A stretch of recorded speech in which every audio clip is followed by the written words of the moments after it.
Everyone, good evening. उम्मीद करती हूँ आप सभी अच्छे होंगे और स्वस्थ होंगे।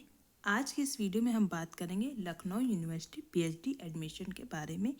क्या प्रोसेस होता है, कितने क्वेश्चन किस सब्जेक्ट से पूछे जाते हैं और इंटरव्यू कितने मार्क्स का होता है, इन सब की बात आज की इस वीडियो में करेंगे। साथ ही साथ किस सब्जेक्ट में कितनी सीटें आई हैं, इसकी भी बात हम इसी वीडियो में करेंगे। तो अगर आप चैनल पर नए हैं तो चैनल को ज़रूर से सब्सक्राइब कर दीजिएगा। ये वीडियो यूजीसी नेट जेआरएफ का जो एग्ज़ाम दे दिए हैं और पीएचडी में एडमिशन लेना चाहते हैं तो उनके लिए काफ़ी हेल्पफुल रहेगा। तो लखनऊ यूनिवर्सिटी ने अपनी सीटों की लिस्ट जारी कर दी है।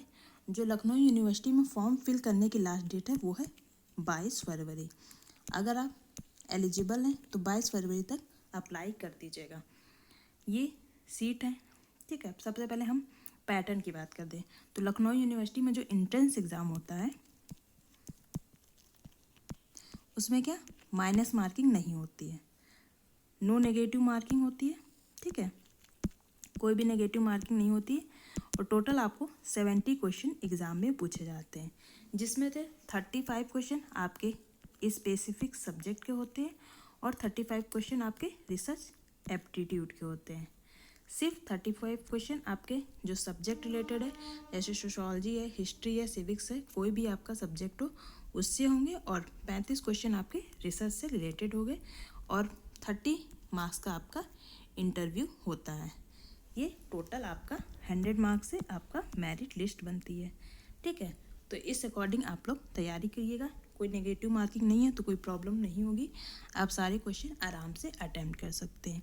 तो अब आइए देखते हैं किस सब्जेक्ट में कितनी सीटें हैं, और फिर भी आपको कोई भी डाउट रह जाएगा तो आप कमेंट बॉक्स में मुझसे पूछ लीजिएगा, मैं कमेंट बॉक्स में सभी का जवाब दे दूंगी। तो चलिए आइए देखते हैं किस सब्जेक्ट में कितनी सीटें हैं लखनऊ यूनिवर्सिटी में।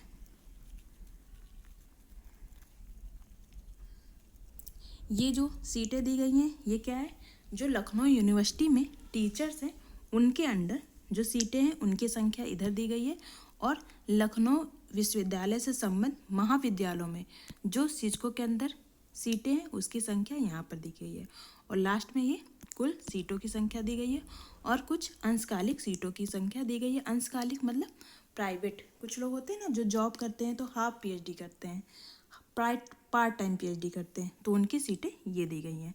तो आइए देखते हैं। तो एंशिएंट हिस्ट्री एंड आर्कियोलॉजी में जो यूनिवर्सिटी के अंडर सीट है वो है 7, और उससे संबंध कॉलेजों में जो सीटें हैं वो दी गई हैं 15, तो टोटल 22 सीटें हैं। देन एंथ्रोपोलॉजी में वो है 7 सीटें हैं। सब्जेक्ट वाइज आप देख सकते हैं, मतलब इंस्टीट्यूशन में कितनी है और इंस्टीट्यूशन से संबंध जो कॉलेजेस है उसमें कितनी है। आपको एडमिशन लेना है, बाकी तो आपको अलॉट तो आपका यूनिवर्सिटी ही कर देता है कॉलेज में। देन अप्लाइड इकोनॉमिक्स की टोटल 23 सीट्स हैं। अरब कल्चर की 1 सीट है सिर्फ, ठीक है।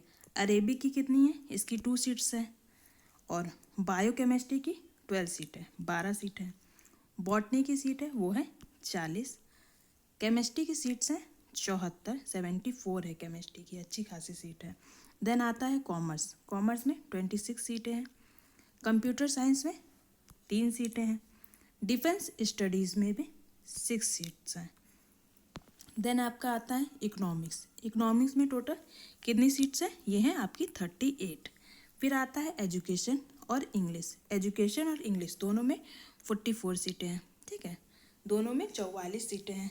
देन आपका इन्वायरमेंट साइंस जो बॉटनी है उसमें 2 सीट्स हैं, और जो इन्वायरमेंट साइंस जियोलॉजी से करेगा उसके लिए 3 सीट है, और तीनों सीट क्या है आपके यूनिवर्सिटी के अंदर ही है। उसके बाद आता है फाइन आर्ट्स, इसके अंदर आपकी 4 सीटें हैं। फिर है फ्रेंच, इसके अंदर 7 सीटें हैं। फिर आता है आपका ज्योग्राफी, ज्योग्राफी में आप देख सकते हैं कि जो यूनिवर्सिटी में कोई सीट नहीं है उससे संबद्ध कॉलेजों में सीट है, कितनी है 6 सीटें हैं। फिर आता है जियोलॉजी, जियोलॉजी में टोटल 13 सीटें हैं। फिर आपका आता है हिंदी, हिंदी में सबसे ज़्यादा सीटें हैं, वो कितनी है 103 सीट, कितनी 103 सीट। उसके बाद आता है आपका होम साइंस, होम साइंस में कितनी सीटें हैं, तो होम साइंस में सिर्फ 7 सीटें हैं, वो भी लखनऊ यूनिवर्सिटी से संबद्ध कॉलेजों में है। फिर आता है इंस्टीट्यूट ऑफ टूरिज्म स्टडीज़, इसमें आपकी 3 सीट्स हैं। फिर आता है जर्नलिज्म एंड मास कम्युनिकेशन, इसमें आपकी 2 सीट्स हैं। देन लॉ में आपकी टोटल 70 सीटें हैं, मतलब 70 सीटें हैं आपके लॉ में, विधि शास्त्र में। उसके बाद लाइब्रेरी एंड इंफॉर्मेशन साइंस में कितनी सीटें हैं, ये 4 सीट हैं।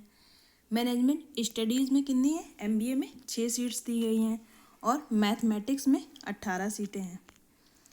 मिडिवल एंड मॉडर्न हिस्ट्री में टोटल 16 सीट्स हैं। 3 सीटें आपकी कहाँ पर है, यूनिवर्सिटी में, और 13 सीटें आपके उससे एफिलेटेड कॉलेज में। फिर है ओरिएंटल संस्कृत, इसमें आपकी 5 सीटें हैं। फिलॉसफी, इसमें आपकी पूरी 14 सीटें हैं। फिर आता है आपका फिजिकल एजुकेशन, इसमें 19 सीटें हैं PhD की। फिर है फिजिक्स में 48 है, फिजिक्स में भी अच्छी खासी सीटें, 48 सीटें हैं। फिर आपका आता है पॉलिटिकल साइंस, इसमें 55 सीटें हैं, 55, इसकी भी संख्या अच्छी खासी है। फिर साइकोलॉजी में 13 सीटें हैं। देन पब्लिक एडमिनिस्ट्रेशन, इसमें आपके लिए 4 सीटें हैं। संस्कृत की 39 सीट्स हैं, और सोशल वर्क की केवल 14 सीट है। सोशल वर्क में ज़्यादा सीटें नहीं हैं, सिर्फ 14 सीट्स हैं। फिर आपका आता है सोशियोलॉजी, समाजशास्त्र में पूरा 59 सीटें हैं, ये भी संख्या काफ़ी अच्छी खासी है। उसके बाद आपका स्टैटिक्स, सांख्यिकी, इसमें आपकी 11 सीट्स हैं। देन उर्दू में कितनी सीट है, उर्दू में आपका 4 सीट है। फिर आपका है वेस्टर्न हिस्ट्री, इसमें आपका 11 सीट्स है। और फिर जूलॉजी, जिसमें आपका 52 सीट्स हैं। तो आपकी सीटों की संख्या काफ़ी अच्छी खासी दी गई है। जो यूनिवर्सिटी में टोटल सीट है वो है 459, और जो उसके एफिलेटेड कॉलेज में, यूनिवर्सिटी से एफिलेटेड कॉलेज में, उसकी जो संख्या है वो है 490, और टोटल 954 सीट्स यूनिवर्सिटी में आई हुई है। तो आप लोग अप्लाई कर सकते हैं। विश्वविद्यालय द्वारा उपरोक्त अंक की सीटों की संख्या घटाई या बढ़ाई जा सकती है। ज़रूरत पड़ने पे सीट घटाई भी जा सकती है, पर बढ़ाई भी जा सकती है। तो इस अकॉर्डिंग अगर आप अप्लाई करना चाहते हैं तो 22 फरवरी से पहले अप्लीकेशन फॉर्म फिल कर दें। उसके बाद आपका 2 से 3 महीने बाद आपका एंट्रेंस एग्ज़ाम होता है। देन आंसर की जा रही होगी, रिजल्ट आएगा, देन आपका इंटरव्यू होता है। इससे संबंधित फिर भी अभी कोई भी क्वेरी होगा तो आप कमेंट बॉक्स में मुझसे पूछ लीजिएगा। फॉर्म भरने की लास्ट डेट है 5 फरवरी, इसको याद रखिएगा। जल्द से जल्द आप लोग अगर एलिजिबल हैं तो फॉर्म भर दें। फॉर्म भरने के लिए मिनिमम क्वालिफिकेशन आपके पास क्या होनी चाहिए, ये भी जान लीजिए। नेट होना कंपलसरी है, विदाउट नेट आप फॉर्म फिल नहीं कर सकते। आपके पास नेट होगा तभी आप फॉर्म फिल कर सकते हैं, या तो UGC नेट हो या CSIR नेट, ठीक है। JRF होगा तब तो और अच्छा है। उम्मीद करती हूँ आपको समझ में आ गया होगा। फिर भी इससे संबंधित कोई भी डाउट होगा तो आप कमेंट बॉक्स में मुझसे पूछ सकते हैं। वीडियो देखने के लिए आपका बहुत बहुत धन्यवाद।